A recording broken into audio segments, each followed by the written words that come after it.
Aí, começou.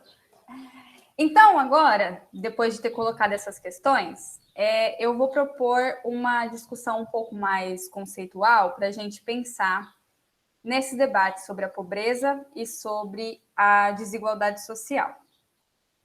O conceito de pobreza, ele vai refletir, então, uma variedade de pensamentos e emoções que vão estar ligadas à reação das pessoas diante esse fenômeno.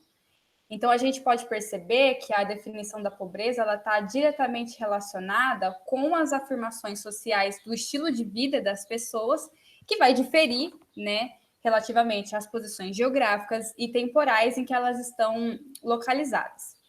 Então, o entendimento da pobreza, ele é socialmente construído e entender o contexto dessa construção, ela possibilita algumas abordagens para a gente entender como o fenômeno é percebido. Então, para fazer essa discussão teórica, né, sobre a pobreza e a desigualdade social, eu parto de algumas ideias do historiador Bronislaw Geremek, que ele se dedicou a entender essa construção de diferentes relações sociais diante a pobreza numa perspectiva histórica. Claro, tudo isso sendo orientado pelos ODS, que coloca o combate à pobreza e a erradicação da pobreza e o combate à desigualdade social na base do desenvolvimento sustentável. Então, a primeira característica que o Geremek coloca para a gente, nós já afirmamos aqui, que a delimitação e a definição do que é pobreza, ele é socialmente construído. Então, a pobreza consiste, de uma maneira geral, na ausência ou na privação daquilo que uma sociedade considera como fundamental para viver. Esses valores dominantes vão definir, então, a criação de políticas públicas, a reação política, moral ou espiritual das pessoas diante aqueles que são considerados pobres. Também orienta as ideologias de progresso e os fenômenos da exclusão e da repressão social. Então, essa característica da gente pensar a questão da desigualdade social e da pobreza localmente evidencia a pluralidade de questões que envolve esses fenômenos e, como eu disse anteriormente, não pode estar restrito só à análise econômica.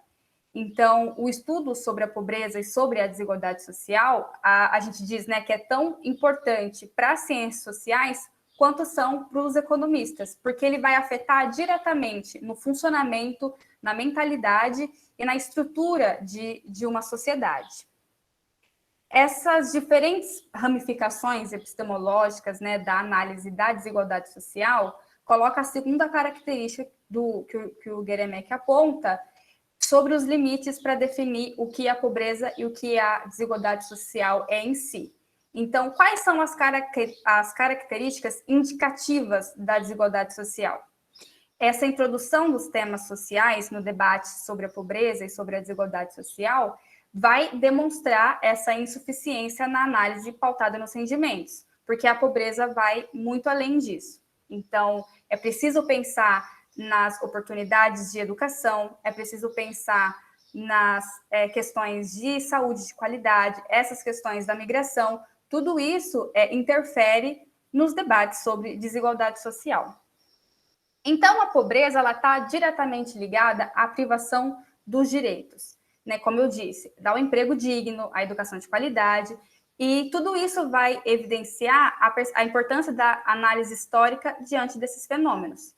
Porque quando nós falamos de identificar a pobreza pautada só nos bens materiais, então naquilo que uma pessoa precisa ter para sobreviver, quando a gente identifica a ausência disso, é fácil saber o que é o considerado, né, da pobreza.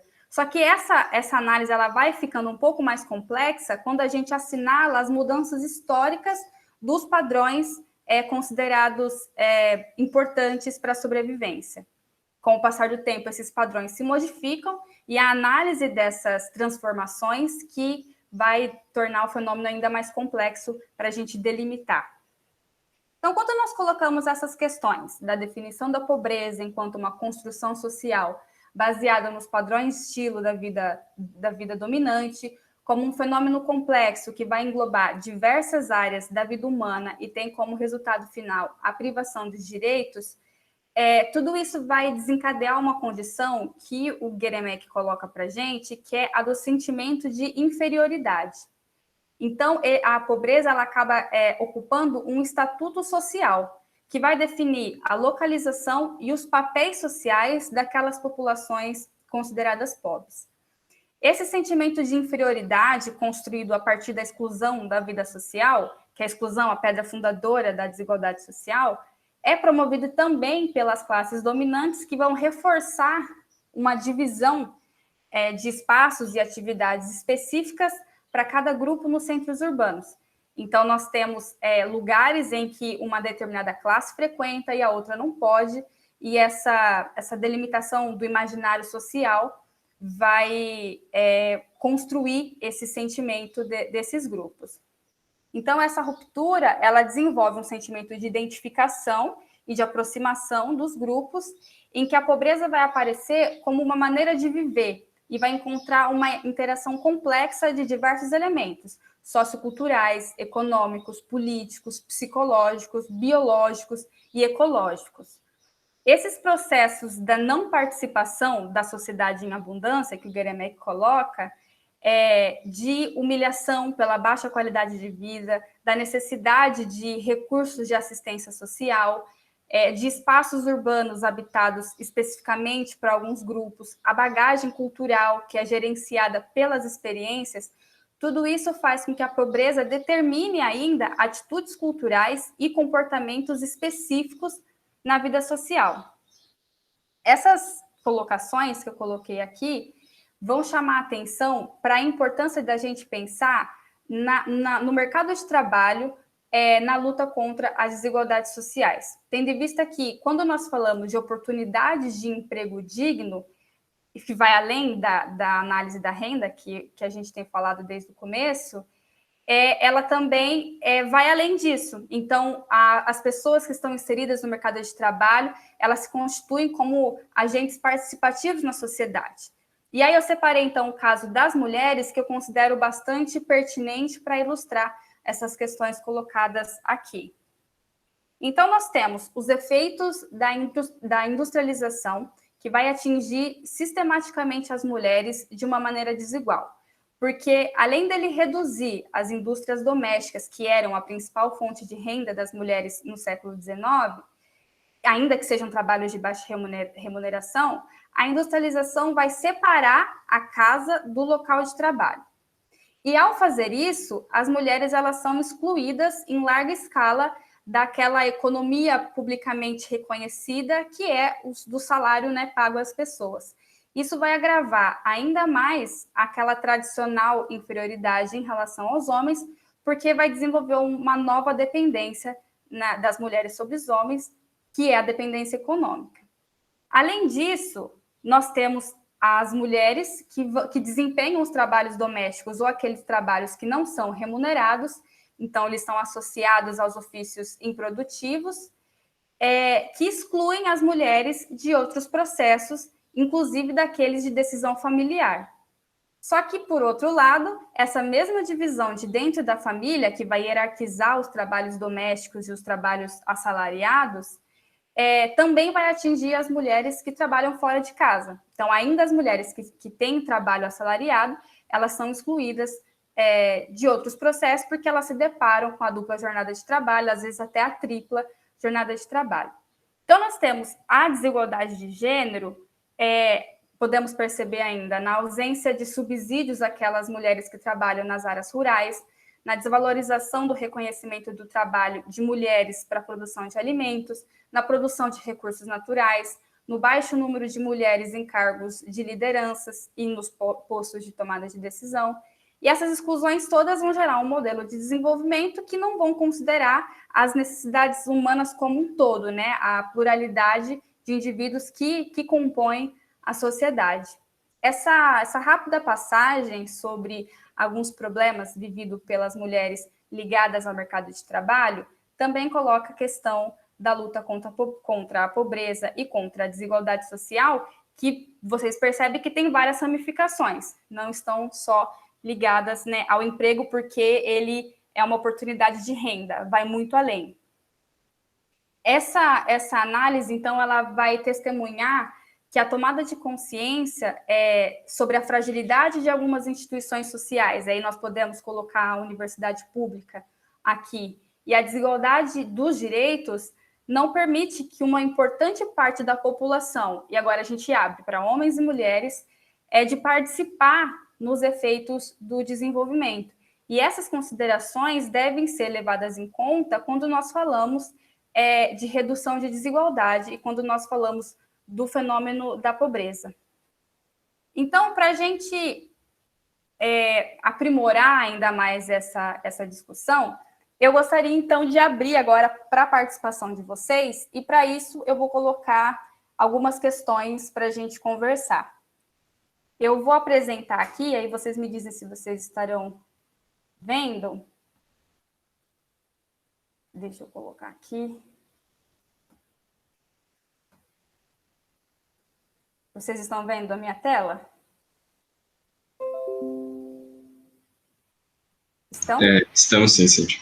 Tá. Essa aqui é o material que eu mandei para vocês no e-mail, né? Dessa oficina.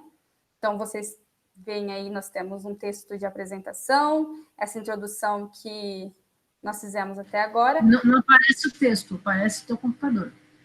Não está aparecendo? Eu acho que você colocou para compartilhar a tela errada. Ah, você tá bom. De procurar os arquivos. Tá, peraí, então.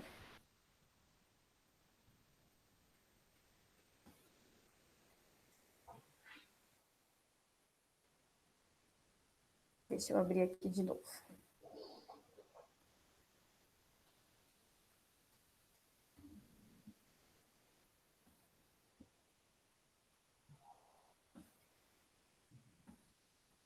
Agora foi? Ai, o que é isso?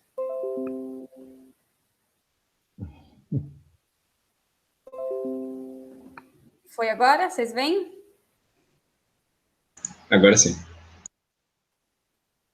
Ai, tá aparecendo isso aqui para mim agora.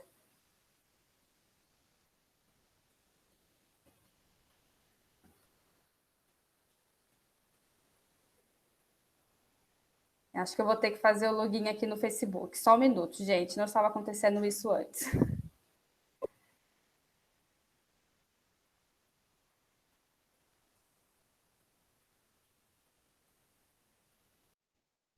Pessoal, está conosco aqui a Wilza Matos, ela é bibliotecária em Marília, tem acompanhado também a nossa programação aqui de oficinas. Seja bem-vinda, Wilza.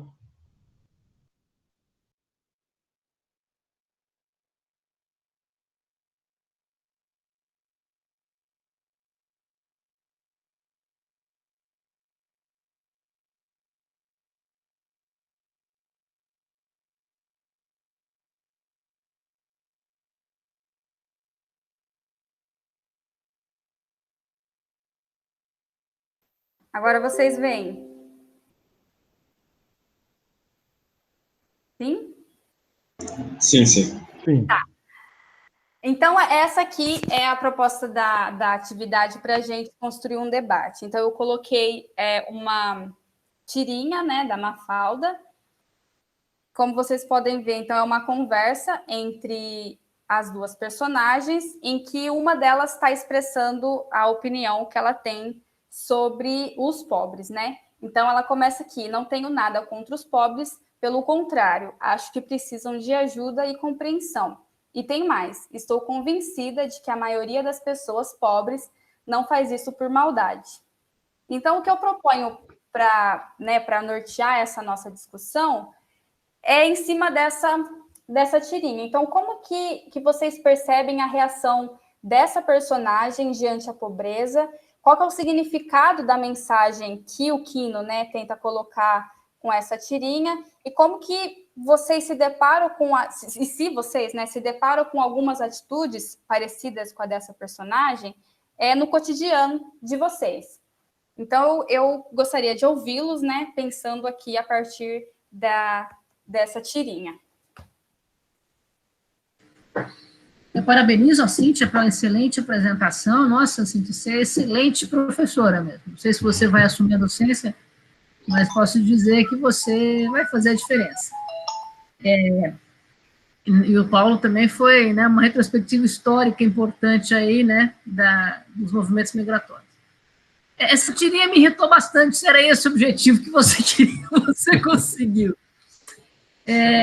Na verdade, é uma crítica que eu acredito que é a ideia de que o pobre é mau e o rico é o bom, né? Então, e se o cara é pobre é porque ele é muito incompetente, não consegue fazer com que ele resolva a sua vida. Então, ele ainda é mau e é ruim, é incompetente pela sua total inércia frente à problemática que ele mesmo vivencia. Então, isso para mim é uma perspectiva bastante forte até hoje, e a gente vê isso no dia a dia, né? Vagabundo, quer trabalhar, etc., né?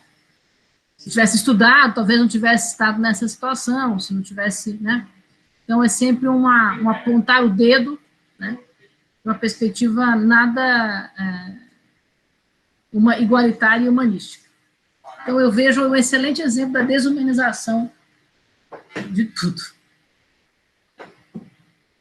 Eu concordo com você, e é muito comum a gente ver discursos de não trabalha porque não quer, porque se quisesse estava aí, é uma escolha, é muito comum a gente perceber esse tipo de discurso, né, no nosso cotidiano. No meu cotidiano, pelo menos, eu vejo, talvez eu esteja andando com as pessoas erradas também, mas eu vejo bastante das pessoas reproduzirem esse tipo de ideia. Alguém mais tem mais alguma contribuição para fazer? Eu ia fazer um comentário que esse discurso é um discurso que tem sido renascido, né? Pelo menos me dá essa impressão, que ele voltou muito à tona nesses anos, tipo 2017, 2018, com essa nova modernidade, redes sociais e tal, que começou a se espalhar muito mais, né? Essas ideias milagrosas terceirizando a culpa de problemas do neoliberalismo, de problemas do capitalismo em si, da desumanização do pobre na própria mão do pobre, né? Então você tira a atenção do problema real e coloca, ele não tem competência, ele não tem XYZ, todos são empresários. Acho que esse renascimento vem muito da nova ideia de empresário, né, no neoliberalismo, que começou agora, né, que o entregador do iFood é um empresário, né? Então está na mão dele construir o futuro, só que as coisas não são bem assim, né? E é muito reforçado também por essa cultura da autoajuda que a gente vê muito de 10 passos para você ganhar dinheiro, 10 passos para você ser bem-sucedido, e atribui todas essas questões ao individualismo mesmo, como se a gente não vivesse em sociedade, como se não existisse outras forças que desempenham um papel importante na nossa vida. Hoje eu vi no Facebook uma imagem que me chateou bastante, que era uma fotografia de um jovem negro réu em um processo. Ao lado era um advogado negro também, que estava na defesa desse jovem, e atrás um policial, também negro. E a legenda da imagem era assim: aqui nós vemos 3 pessoas negras em posições diferentes. Então, o que faz você ser alguém na vida não é a sua cor, mas as escolhas que você faz. Isso, né, que me chateou mais ainda, que foi compartilhado por uma professora, e a gente vê como que essas ideias são muito disparadas, né? E muita gente concorda com isso.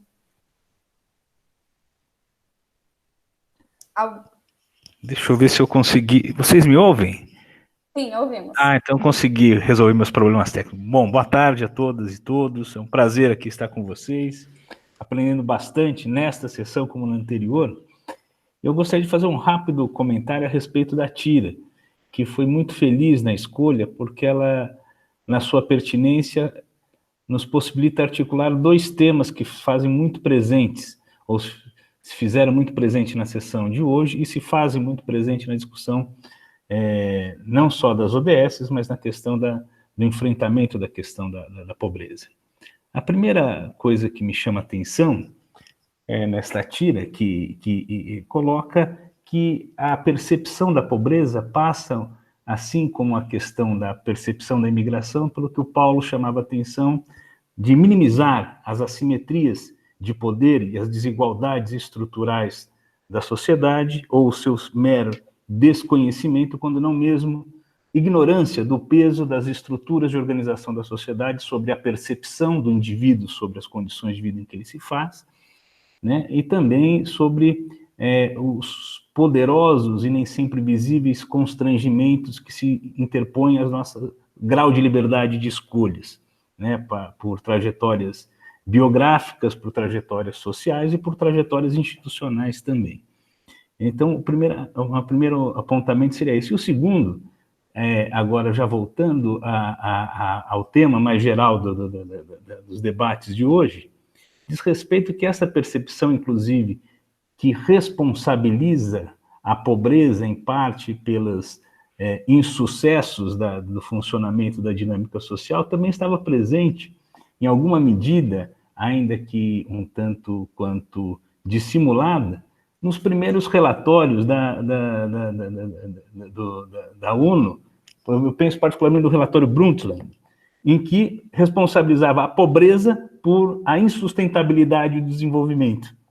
Isso, na verdade, acelerou ou levantou uma série de questionamentos que ecoaram na mobilização em torno da ECO 92, né? Na Cúpula dos Povos, da Cúpula da Terra, na qual se fizeram presente a importância de estabelecer esses objetivos de desenvolvimento sustentáveis, onde a gestão e o enfrentamento da questão da sustentabilidade se fizesse de forma compartilhada com a sociedade, né? Então, muito mais do que responsabilizar, chamar a atenção das responsabilidades a serem construídas social, política e culturalmente, respeitando, inclusive, a questão das diferentes valorizações e valorações a respeito do que se entende por sustentabilidade e os meios de obtê-las, ou seja, as formas de ocupação, apropriação territorial, a forma de relação com os bens naturais, a questão da propriedade não só intelectual, que começava a surgir grande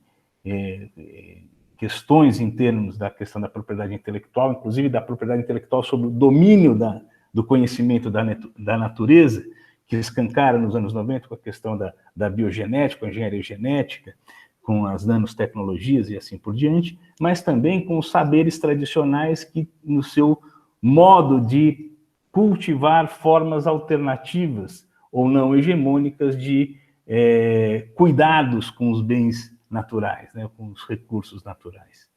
Mas isso chamaria a questão para outra coisa, para a gente discutir mais um pouquinho adiante, que é a questão do que foi levantado por vocês, tanto na questão da imigração quanto da questão das desigualdades de gênero, que são as formas dobradas e redobradas da expropriação do trabalho migrante e também do trabalho feminino, no qual, hoje em dia, suscita as questões a respeito da importância e da relevância da economia dos cuidados, né, na reprodução, não só social, mas inclusive da reprodução de algumas dimensões da própria estrutura social capitalista.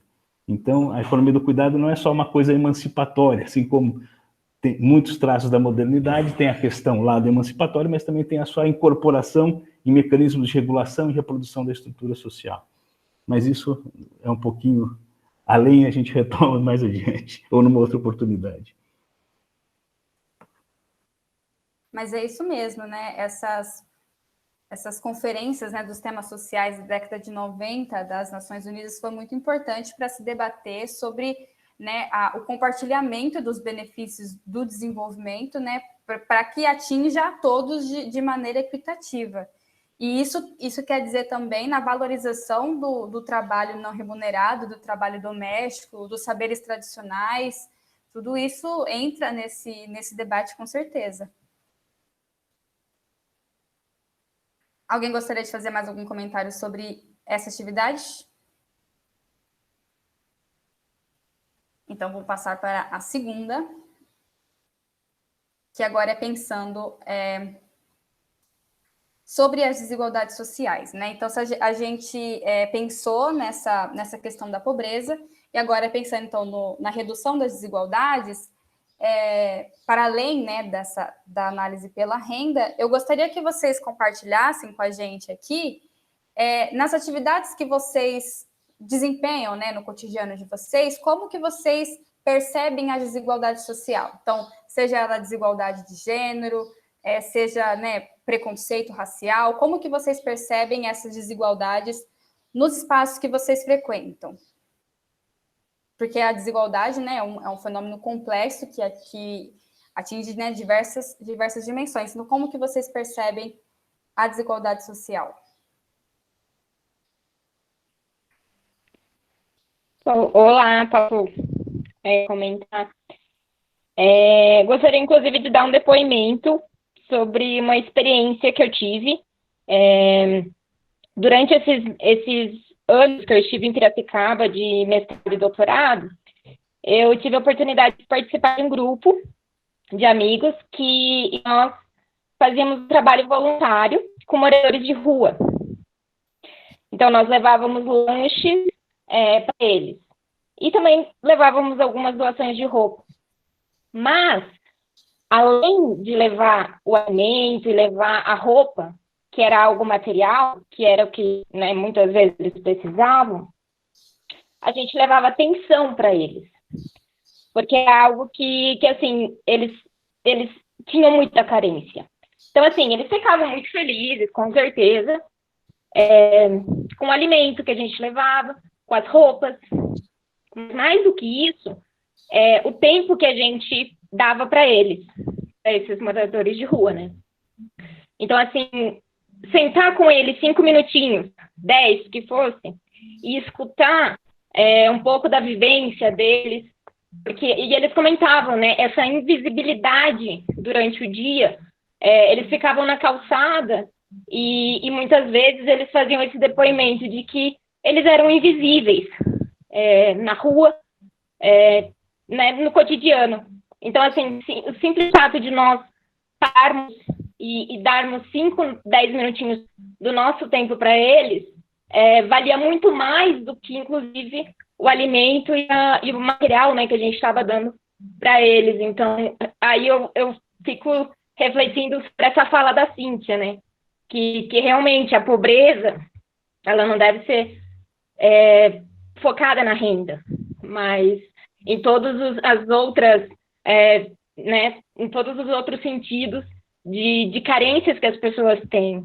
Então, realmente é uma reflexão bem interessante. É verdade que a perversão da exclusão é justamente essa, né, de deixar esses problemas como invisíveis, né, e algumas pessoas acabam nem visualizando e acham que nem existe, né, esses problemas, porque não percebem, não veem, e quando veem, às vezes tratam com maior desdém, como a gente disse, de colocar, é uma escolha sua viver desse jeito, e a gente sabe muito bem que não é, né. Alguém tem mais alguma questão? Eu tenho. Para quem não sabe, eu moro em Foz do Iguaçu, né? Quer dizer, meus pais moram, né? Eu vim para cá. E aqui é uma cidade muito peculiar, né? Porque a gente consegue observar a desigualdade social de países como o sul da Argentina, né? A parte mais pobre ali da Argentina, e cidade da Oeste, né? No Paraguai. Então a gente tem essa tríplice fronteira, Brasil, Argentina e Paraguai, que a gente consegue observar todos os fenômenos da pobreza e todos os problemas com o neoliberalismo do Paraguai, principalmente, né? Sobre a desigualdade social que você pode observar, nós temos muito fluxo de pessoas satélite, né? Moradores satélite para Foz do Iguaçu e Cidade da Oeste, né? E são pessoas que trabalham aqui em Foz como trabalhadoras domésticas, né? Trabalham como empregado nas casas, trabalham como ajudante de cozinha, em serviços terceirizados, né? Não tem direito trabalhista, não tem nada disso. E essas pessoas voltam para o Paraguai para alimentar, né, a família, igual aquele fenômeno que o professor Paulo estava apontando, né? Só que o fenômeno da desigualdade social é um negócio que eu não sei se já foram para o Paraguai aqui do lado. É algo surreal de se ver, assim, que eu acho que às vezes acaba sendo um exemplo até melhor que o Brasil de se ver pessoas com muito dinheiro.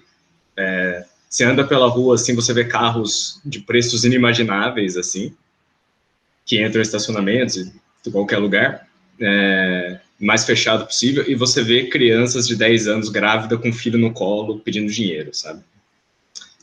São cenas, tipo, surreais, assim, E a gente vê, né, a desumanização das pessoas, né, que as coisas são controladas por máfias, né, e que só mantém essas pobrezas para tentar manter uma ilusão para as pessoas ricas que têm dinheiro para comprar em dólar do Brasil, né.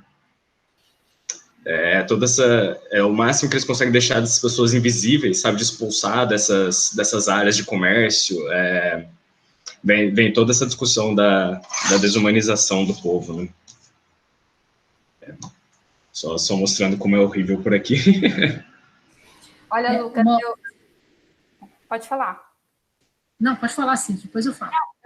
Eu só ia complementar o que o Lucas colocou, que eu senti bastante isso, dessa insensibilidade das pessoas, logo no começo da pandemia, naquelas discussões sobre os moradores de rua, que eles ficaram abrigados, né, em estacionamentos, enquanto os hotéis estavam todos vazios, por causa de que não tinha mais viagem, né? E isso me chocou muito de como realmente é uma desumanização mesmo, uma invisibilidade mesmo dessa, né, escancarada essa desigualdade que não se importa, né, com a vida das pessoas, que não veem elas como seres humanos. Então, nós temos hotéis com quartos vazios e temos pessoas dormindo na rua, em estacionamentos. Sobre esse argumento, a gente não precisa nem falar de hotel, Cintia. Desculpa, Antônio. A gente precisa falar de hotel, tanto de prédio abandonado que a gente tem em São Paulo, a gente conseguir abrigar todo mundo. Exatamente. Não precisa nem mexer no bolso do empresário que segura tanto. Exatamente. Quando eu penso nas desigualdades sociais dentro da universidade, me preocupa bastante. Eu não vou falar na cidade, né, mas na universidade. Então, por exemplo, quando você vê a questão da luta pelo acesso à permanência, né, na verdade, a gente está lutando por uma desigualdade social fortíssima. Só que, muitas vezes, a universidade não consegue, né, minimamente garantir o acesso e muito menos a permanência. Então, são questões que me preocupam bastante. Outra coisa que eu acho que a universidade também precisa rever, eu não sei se ela aí vai doer, mas é verdade, eu acho que se a universidade faz isso, eu acho que ela tem que fechar. Quando eu reforço a desigualdade social institucionalmente falando, sendo que a universidade tem que ser ao contrário disso. Então, quando você percebe que você, dentro da própria universidade, você tem um preconceito racial, preconceito de gênero, né? A gente levantando a bandeira a favor do fascismo, e a total preconceito com relação aos deficientes físicos e mentais, né? A total exclusão, eu fico assim, o que nós estamos fazendo enquanto instituição? Aí entra aquilo que o Paulo estava comentando, né? Qual é o papel das instituições? Né? Se nós não tomarmos cuidado, aí eu fico me perguntando, acho que a gente fica se perguntando, né? Qual o papel da universidade, mas o que a sociedade espera da universidade? Eu acho que às vezes a gente fica atendendo o mercado, e eu acho que a gente precisa rever todas essas questões. Então, o que me dói muito é saber que a própria universidade, ela reforça toda a lógica perversa da desumanização.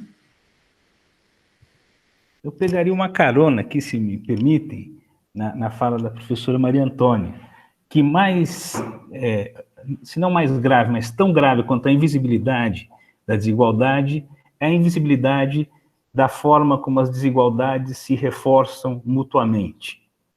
No sentido de que as desigualdades estruturais e estruturantes, elas acabam por aprofundar a segregação, a apartar a convivência dos diferentes. E diferentes em cultura, diferentes em acesso a recursos materiais, simbólicos, que também fazem parte também de uma dimensão da pobreza. Porque a pobreza, assim como a fome, como já ensinava o Josué de Castro, não é apenas não se alimentar, mas é alimentar-se mal. A pobreza não é simples ausência de riqueza material, mas é a posse descurada e descuidada de recursos indispensáveis a uma vida decente. Então, aí a gente entra na seara dos valores e como a invisibilidade da desigualdade reforça essa desigualdade no sentido de projetar ilusões de bem-estar inacessíveis de serem homogeneizados, tanto pelo seu impacto em termos de produção desse bem-estar ilusório, artificial, do ponto de vista do ambiente, quanto também a mudança da percepção do que significa esta integração pelo consumo e não pela cidadania plena. Então, às vezes eu acho que não é nem só uma integração muito mercantil ou mercantilizada da universidade, mas a universidade muitas vezes se vê em maus lençóis ou com uma péssimo cartão de visita diante da sociedade, porque ela não atende nem esta face ou essa dimensão radical de crítica das estruturas da sociedade, de ampliação e renovação das atitudes e da mentalidade diante dos desafios contemporâneos, mas também tenta atender um mercado do qual ela não compreende, ou deixando de perceber que está sempre a reboque da dinâmica da acumulação, que envolve uma temporalidade que é distinta da temporalidade da ciência crítica, da ciência responsável, da ciência feita em condições de fazer do conhecimento um instrumento de emancipação, não de dominação. Perfeito. Então, eu vou pegar esse gancho colocado pela Maria Antônia, e foi o Conrado que disse agora, né? Que eu tocar a aba do PDF, então eu não consigo ver. Mas para a gente dar continuidade, porque pensando nisso que vocês falaram, essa terceira parte da oficina é justamente fazer com que a gente pense nas soluções, agora já diagnosticado os problemas, né? Porque aqui nós somos todos agentes, então nós temos condição para agir e pensar em soluções para melhorar esses problemas. Eu vou tirar aqui a imagem aqui, para a gente poder dar continuidade. Bom, então, chegamos a algumas conclusões, né, com esse diagnóstico. Então, nós concluímos até aqui que os indicadores para identificar a pobreza e a desigualdade sociais, eles não podem ser apenas restritos à esfera econômica, mas à privação que essa condição gera nos indivíduos. Isso não significa que a gente deva desconsiderar a geração de renda como uma das causas da pobreza e da desigualdade social, mas que ela é um elemento constitutivo e não a principal causa. Essa abordagem de entender o fenômeno da pobreza como uma privação de capacidades é colocada pelo economista Amartya Sen com o conceito de pobreza real, que é quando você leva em consideração a privação de capacidades que essa condição gera nas pessoas. A perspectiva da privação de capacidades ela é muito importante quando a gente avalia as ações públicas, então, pensando aqui na universidade pública, para a redução das desigualdades sociais. Porque, como a gente já discutiu, essas ações elas estão diretamente ligadas ao nosso entendimento sobre o que é considerada pobreza e o que é considerada desigualdade social. Então, numa sociedade que banaliza as desigualdades, podem ser feitas ações que não são suficientemente efetivas para a solução desses problemas.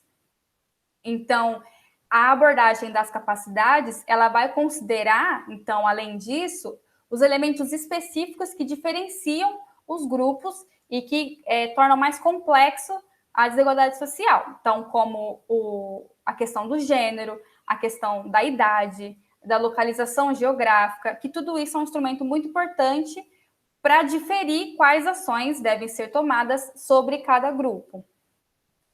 Só que o que é muito importante ressaltar nessa perspectiva da expansão das capacidades é que, por exemplo, o acesso à educação e à saúde de qualidade é um fator fundamental para o aumento da renda, uma vez que desenvolve as capacidades dos indivíduos para um ofício que pague melhor, só que essa não pode ser a finalidade das ações institucionais para melhorar a qualidade de vida das pessoas, para expandir as capacidades. Então, quando nós falamos em expansão das capacidades, nós não estamos falando dela como uma forma de aumentar a renda das pessoas, mas em avaliar a privação que essas pessoas vivem e as disposições sociais que elas têm acesso.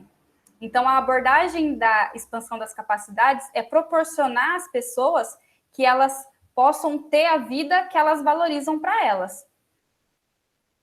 Essa é a perspectiva da expansão das capacidades.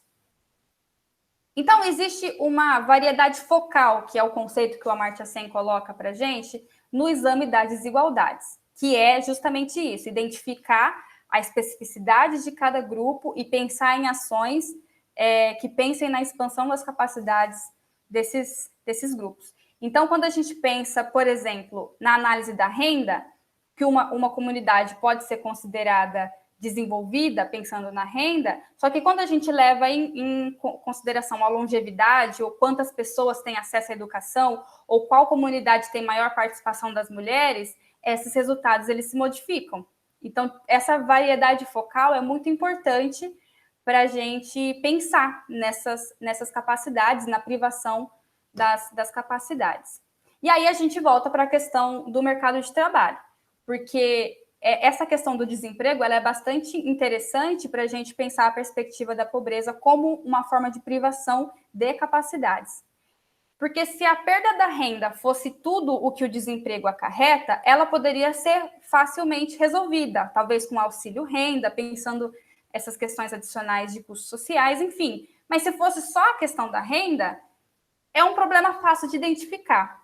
Só que existem bastante provas, né, de que o desemprego ele tem efeitos muito mais abrangentes. Ele causa dano psicológico, ele causa perda de motivação para o trabalho, perda de habilidade, de autoconfiança, aumento de doenças, morbidez e até o aumento das taxas de mortalidade, perturbação nas relações familiares, na vida social, há uma intensificação da exclusão social, há uma acentuação de tensões raciais e de assimetrias entre os sexos, né, da desigualdade de gênero. Então, tudo isso só na questão do desemprego, que vai, então, muito além dessa questão de ser uma oportunidade de geração de renda. Então, se a falta de emprego atinge muito mais do que a vida econômica das pessoas, esses outros fatores acarretados pelo desemprego também precisam ser levados em consideração quando a gente analisa a pobreza e a desigualdade social. Essa questão a Amartya Sen coloca para a gente da importância da participação social, da discussão pública na elaboração de políticas em uma estrutura verdadeiramente democrática, precisa levar em consideração. O uso dessas prerrogativas democráticas, então, tanto as liberdades políticas como os direitos civis, é uma parte importante desse exercício de elaboração de políticas econômicas em adição a esses outros papéis da vida social. E aí, nesse sentido, dessa discussão sobre esse conceito de pobreza real colocada por Amartya Sen, é interessante a gente inserir o conceito do desenvolvimento de capacidades, porque ele propõe justamente uma metodologia para superar os desafios dessas questões colocadas pelo Amartya Sen, né? Que é tentar romper com essa privação de capacidades. Então, o conceito de desenvolvimento de capacidades coloca a inserção de diferentes setores sociais como agentes participativos na identificação dos problemas sociais, na apropriação de conceitos que valorizem e melhorem a qualidade de vida dessas pessoas que sofrem essas privações. Então, quando a gente fala da busca, né, do desenvolvimento de capacidades, para que serve ou para quem que é, o debate sobre a redução da desigualdade é uma resposta bastante direta e bastante efetiva. O desenvolvimento das habilidades e dos conhecimentos individuais vai contribuir para a promoção de uma vida digna e vai romper com esse sentimento de inferioridade e de exclusão promovidos pela pobreza e pela desigualdade social. As instituições, quando elas são criadas em resposta a uma necessidade social, elas também são espaços importantes para inserir essas pessoas na vida social, na troca de conhecimentos e na construção de uma rede que proporcione soluções para a melhoria da qualidade de vida. As experiências individuais e institucionais vão resultar, então, em uma sociedade, em um país pautado em valores de igualdade, de solidariedade, de cooperação e de confiança. Esses 3 níveis, né, do desenvolvimento de capacidades, eles são igualmente importantes e interdependentes, e aparece como uma metodologia bastante interessante quando a gente pensa nos objetivos da Agenda 2030, que uma dos objetivos, né, é justamente causar uma transformação no jeito de pensar mesmo. Então, do que adianta a gente pensar em instrumentos que melhorem, né, que reduzem que causem menos impacto ambiental, sendo que a nossa mentalidade continua sendo do consumo. Então, tem todas essas questões que o conceito do desenvolvimento de capacidades pode auxiliar a gente na solução desses problemas. E aí, pensando nessas questões da pobreza como uma privação das capacidades e que vão englobar todas essas questões da vida social, é que eu quero ouvir o que vocês pensam sobre possibilidades para solucionar esses problemas que a gente identificou na atividade anterior. Então, pensando no desenvolvimento de capacidades, nos 3 níveis, né? No nível individual, no nível institucional e no nível social, como que vocês pensam em possibilidades para redução das desigualdades e para redução da pobreza? Então, como que vocês percebem isso nesses 3 níveis? Agora vamos pensar em soluções, vamos ter uma conversa mais positiva. Como que vocês veem isso?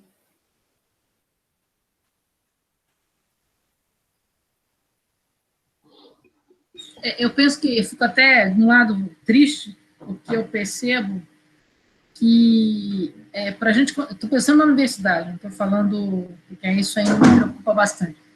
Eu acho que para a gente poder enfrentar isso na universidade, a gente tinha que ter um projeto pedagógico institucional que focasse nisso.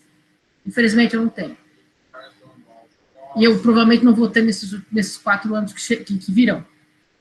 Então, quando eu quero ressignificar a formação, o ensino, a pesquisa e extensão, e quando eu questiono o papel da graduação e da pós-graduação, e aquilo que fazemos, e como fazemos, institucionalmente me preocupa bastante. Porque você vai ter que ter uma mudança, uma cultura institucional que não está posta. É muito pelo contrário.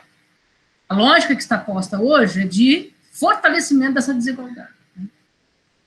Eu acredito, infelizmente, nisso, né? Numa pesquisa focada apenas no resultado, no produto, uma internacionalização que foca apenas na perspectiva norte-sul, né? Currículos amarrados, sem uma perspectiva interdisciplinar, onde eu tenho uma preocupação muito mais com a formação técnica do que uma formação técnica acoplada a uma dimensão humanística muito, muito importante. Então, assim, eu vejo um grande problema hoje se eu vou pensar, né, na universidade, e aquilo que a gente está deixando de fazer ou de ser. É muito mais para o movimento. Então, o que eu tenho como possibilidade, né? Eu ainda estou me trabalhando, tá, gente? Ainda preciso trabalhar mais para ver o que eu faço. Realmente, eu não consigo enxergar isso, porque muitas vezes a macropolítica impõe uma lógica em todos os lugares. Mas eu acredito que a gente possa começar a fazer isso justamente na mobilização das pessoas. E a primeira coisa é a sensibilização das mesmas. E o dever da universidade é trabalhar com uma base teórico-conceitual significativa. Não doutrinação, pelo amor de Deus, porque a universidade não tem nada de doutrinar. Mas a gente tem que desenvolver o que eu considero mais importante, que é o desenvolvimento do pensamento. E aí eu acredito que não vai partir de projeto de universidade que hoje está posto. A gente vai ter que fazer um projeto de rebeldia institucional. Uma contra... Isso eu não sei como é que é, né? Como é que eu coloco isso na Unesp hoje, não sei como é que está, né, na Universidade de Lavras. Então, hoje eu olho nessa perspectiva de resistência e de contra-movimento ao que está posto. Queria só complementar aqui o que a Maria Antônia falou. Lembrei do Boaventura Souza, né? Quando ele fala no desafio de se pensar uma globalização contra-hegemônica, né? Acho que o desafio da macropolítica está aí, né? Agora, o da política institucional, eu queria voltar ao início da nossa conversa de hoje, né? Quando a Maria Antônia lembrou assim, eu fiz uma provocação ao Paulo e eu posso dizer aqui que o Paulo mordeu a isca, o anzol, a linha, né? Porque eu falei assim, nossa, quem jogou essa isca aqui que eu quero tudo, pode, né? Pode trazer mais. Porque esse programa aqui dessas oficinas, Maria Antônia, foi pensado no final do ano passado, né, Cíntia? Quando a gente teve que enviar o projeto dentro de um projetão maior do campus, né, para a PROE, para a Pró-Reitoria de Extensão, dentro do convênio Unesp Santander. E depois da sua provocação, né, eu fiquei pensando, nós tínhamos já programado a oficina que aconteceu em setembro, né, e mais essa aqui. Eu falei, puxa, mas por que cargas d'água que nós estamos discutindo o ODS, né?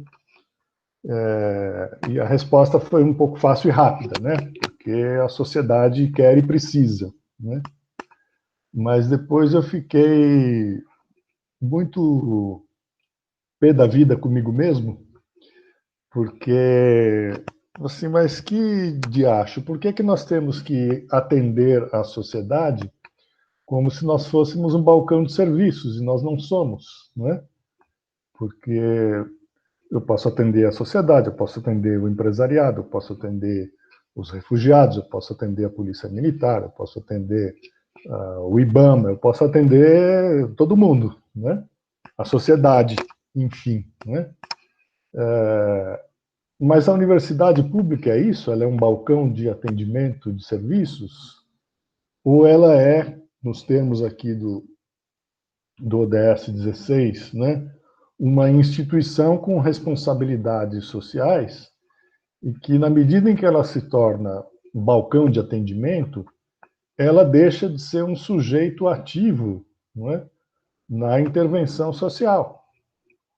E, ao fazer isso, a própria instituição desqualifica o conhecimento que ela mesma produz em nome de um utilitarismo, não é?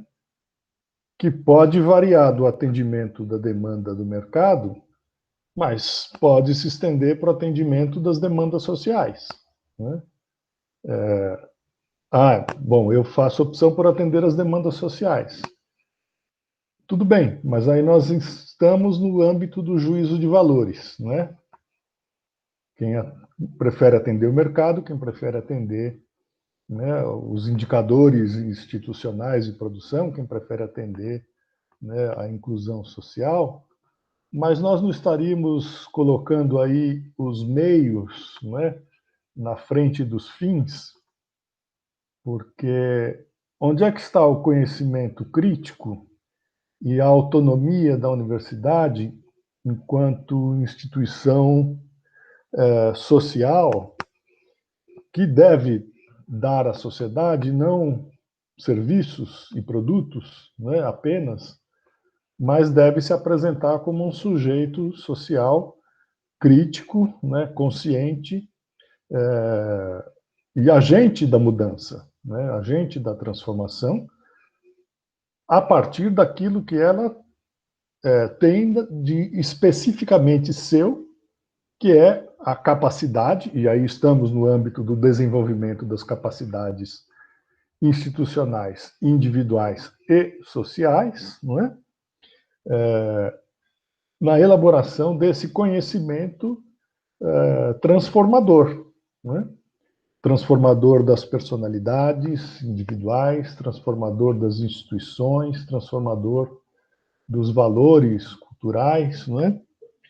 Por isso que uma frase aparentemente simples, né, da professora Maria Antônia, me eletrizou inteiro, né, como se eu tivesse sentado numa cadeira elétrica, quando ela diz assim, nós temos que levar essa discussão para os professores.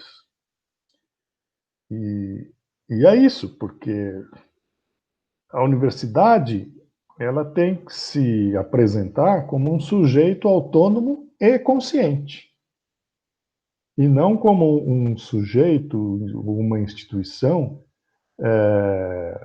facilitadora ou prestadora ou de atendimento de demandas específicas que são legítimas e necessárias, mas isso é reduzir a universidade a uma dimensão utilitária, não é?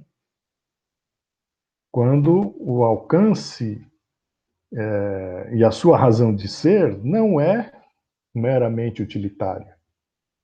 Ela é transformadora, né? Desenvolvedora, né?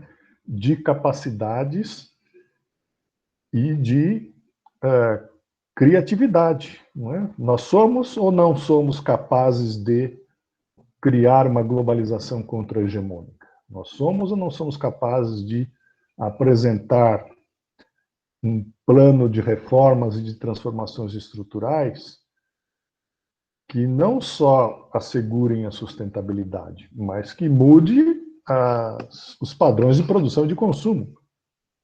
Porque senão nós vamos ficar reciclando a água infinitamente, porque nós vamos continuar poluindo, né, contaminando as águas e reciclando as águas. Então, é o ratinho lá que fica andando na roda gigante na gaiola, né? Quer dizer, quanto mais ele corre, mais mais rápido gira a gradezinha, mas ele não sai do lugar, né? E ele continua preso, né? Isso que é o mais... ele continua, né, privado de liberdade, né? Então, a provocação da Maria Antônia foi assim um golpe muito certeiro, né? Que me derrubou, depois de me dar o choque, me derrubou da cadeira, né? Mas eu já estou me recompondo, né? E entendo que essa discussão ela é uma discussão desafiadora do ponto de vista epistemológico. Então, ela faz todo sentido para a universidade. Porque aí nós vamos ser testados nas nossas, desafiados no desenvolvimento das nossas capacidades institucionais. Quer dizer, nós somos ou não capazes de dar respostas para a crise? Nós somos ou não somos capazes de encontrar caminhos para a superação de todos esses problemas, né? Muitos deles foram mencionados aqui, né? E veja, isso vai muito além da universidade sair da bolha, ou da universidade viver na bolha, né? Ou de atender, né, atender a sociedade. Se ela não atendesse a sociedade, ela simplesmente não existiria, ela já atende a sociedade. A questão não é apenas de atendimento, né? É de passar de uma condição de demandada para demandante, né? O que é que nós queremos da sociedade? O que sociedade nós queremos? Para qual sociedade nós estamos empenhados e somos caros, né, para os cofres públicos, né? Então a gente recoloca a discussão num outro patamar, né? Eletrizante, sem dúvida alguma, né? E mais desafiador, né? E mais político. Nós politizamos o debate. Não é só uma questão epistemológica, e não é só uma questão de extensão, de cultura, ou de prestação, né? Ou de abertura para a sociedade, né? É uma atitude de diálogo com a sociedade, que é bem diferente, né? E uma situação de diálogo é sempre uma situação de igualdade, porque eu pressuponho que o meu interlocutor, no caso a sociedade, tem também as capacidades necessárias para responder, não é, ao que está sendo proposto no diálogo, né? Então, olhando do lado de cá do diálogo, visivelmente nós não estamos com as capacidades desenvolvidas, porque a sociedade nos esbofeteia e a gente não é capaz de dar respostas, né, que anulem, né, as causas desse esbofeteamento, né? Nós não devemos revidar a sociedade, né? Nós temos que mostrar a ela que são necessários outros passos, né? Não apenas da universidade, mas de um conjunto maior de instituições. Talvez a expressão do ODS 16 aqui seja um pouco infeliz, né, de instituições eficazes, mas ela é pertinente, né, no sentido de que falta eficácia na nossa comunicação, né? Na nossa comunicação entre professores e alunos, entre professores e servidores, entre alunos e servidores, entre todos nós e a sociedade, né? Entre todos nós e diferentes segmentos da sociedade, seja o mercado, seja a religião, seja a política, né? Seja a escola, né? Seja as instituições culturais, né? Então, muito obrigado, Maria Antônia, por ter jogado o anzol na água, e eu engoli ele abocanhei, né, a isca, o anzol, a chumbada, tudo junto. Agora tá difícil digerir aqui o chumbo e o nylon e o alumínio do anzol, mas a isca estava sensacional. Bom, eu já, né, tradicionalmente peço desculpas por falar demais, mas sempre acabo falando demais. Então, mais uma vez, desculpe. E eu acho que quando a gente pensa... Querida, daqui a pouco eu preciso sair, que eu tenho uma outra reunião às 17. Então, eu queria saber se a gente vai poder se encontrar de novo, como é que, né? Desculpa cortar, mas eu precisaria até saber. Senão o Paulo me manda mensagem. Pode ser? Pode ser. O professor, seu microfone está desligado. Desculpe. Você quer concluir, Cíntia? E assim nós liberamos a professora Maria Antônia e já fica aqui o compromisso marcado da gente voltar a esse tema, né, Maria Antônia? Desses isso, encontros, exatamente. Né? Isso. Desculpa cortar. É que realmente eu tenho que ir para uma outra. A gente só faz isso, né? Reuniões. Não, só muda o link. Só vou fazer um rápido comentário, já que foi mencionada a minha instituição, que é muito atípica, que a nossa universidade recente, embora seja uma escola superior de agricultura centenária. Então, o fato de ser uma escola de agricultura, escola superior de agricultura, tem um peso muito forte sobre a identidade da universidade. E o fato de ser uma universidade superior, uma escola, superior de agricultura, que foi transformada em universidade dentro de um contexto de inserção econômica, político-cultural do país nos anos 90, faz dela uma universidade muito alinhada com os interesses do agronegócio. E não é de hoje.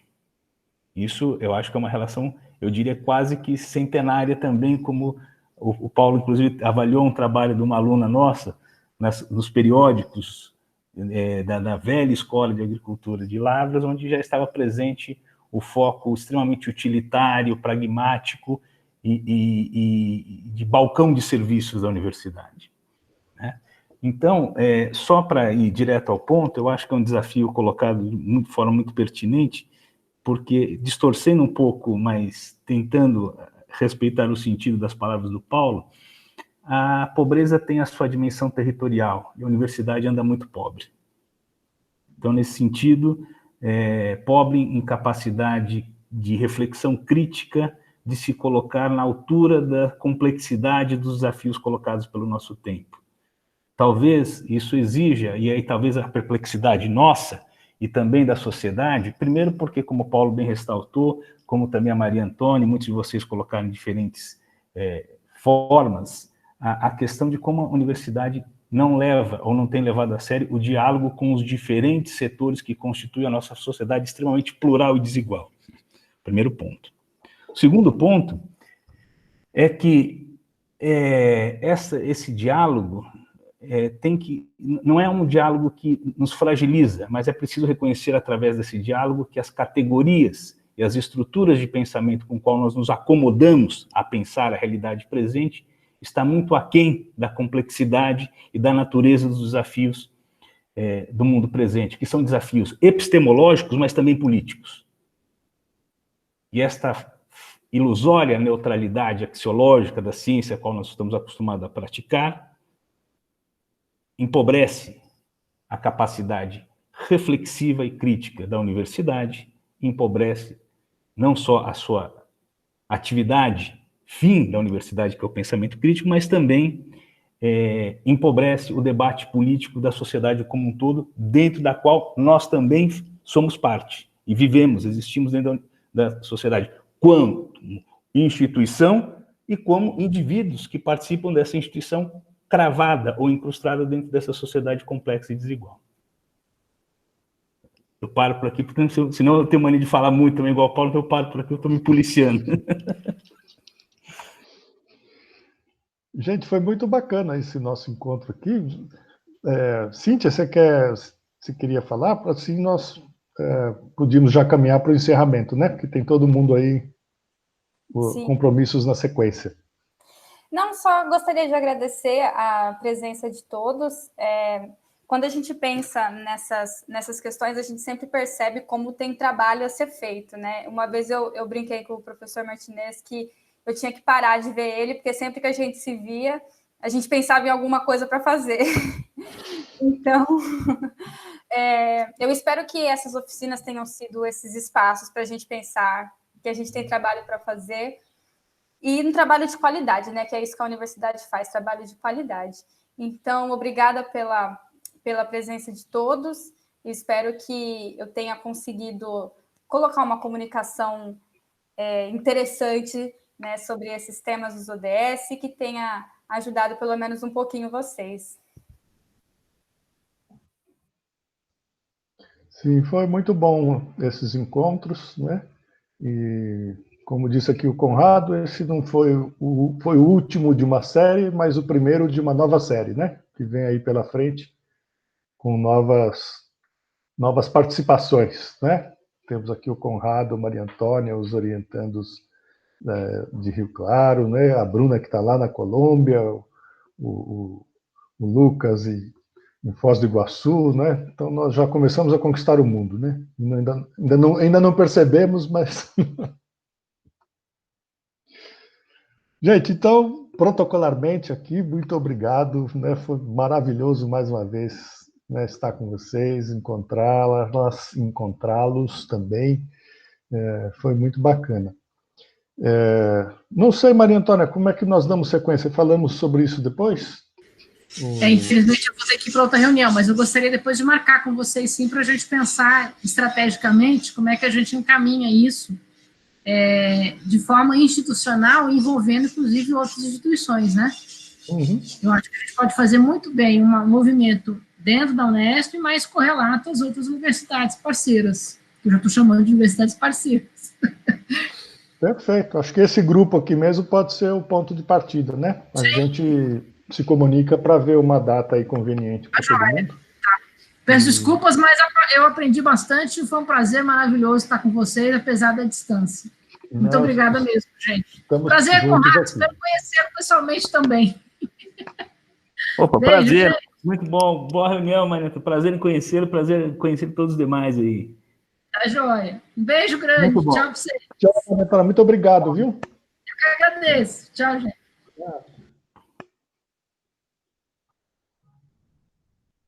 Muito bom também, Bruna, saber que você está interessada nessa temática. Vamos criar uma rotina nova, né? Mari está convidada também. Bom, eu e a Cintia, como ela disse, a gente não pode se encontrar porque a agenda já estica, né? E o Conrado está com essa discussão também lá em Lavras, no programa de pós-graduação, com orientações também de graduação e na pós. Eu acho que dá para a gente pensar um novo passo, né, para 2021, com a promoção desses debates e dessa reflexão, e também a gente avançar em outras direções, né? Por enquanto, a gente está restrito a esse universo